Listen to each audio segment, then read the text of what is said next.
Nigel Farage warned of more shocks to come in Labour's first budget amid a backlash over the axing of winter fuel payments for most pensioners.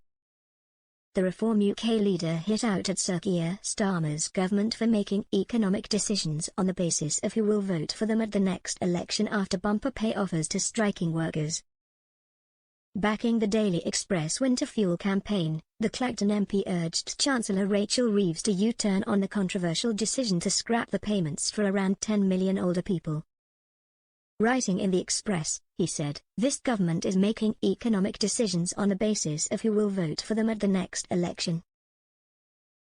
It is a deeply cynical policy that is playing out before us as public sector workers receive huge pay rises whilst 10 million pensioners will have the winter fuel payment removed.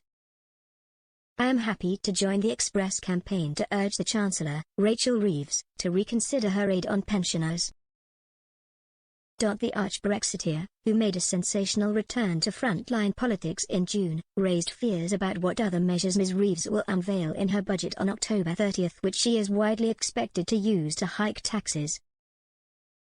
Mr Farage said, "Whilst we fight the Chancellor on this important issue, I wonder what other shocks will come in the budget at the end of October?" He blamed net zero policies for high energy prices, and pointed out that regulator, Ofgem price cap is hiking the price cap this winter. He said, "As a result of the net zero policies of both main parties, we already have very expensive energy. We pay far more for electricity than our continental neighbors and have not benefited from our own gas reserves as the Americans have done. All the signs now point to energy prices rising further in the coming months. That is why the winter fuel allowance matters to so many people. The rising energy price cap rather proves my point." Mr Farage urged older people to check if they are eligible for pension credit, which qualifies them for the winter fuel payment under the change. The annual payments of up to £300 were previously paid to all pensioners, regardless of their income. But Ms Reeves blamed the state of the economy last month when she announced that they would be restricted to people on pension credit.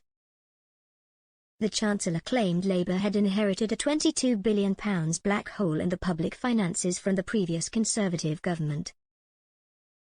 The policy is expected to reduce the number of pensioners who receive payments by 10 million, from 11.4 million to 1.5 million. Saving some £1.4 billion this financial year. But the move has sparked an intense backlash from opposition parties, charities and even some Labour backbench MPs. Campaigners have warned older people face a choice between paying for food and fuel in light of a 10% rise in the energy price cap from October. Up to 880,000 further households are estimated to be eligible for pension credit but do not claim it. There are also fears about the impact on pensioners with incomes just above the limit for claiming pension credit.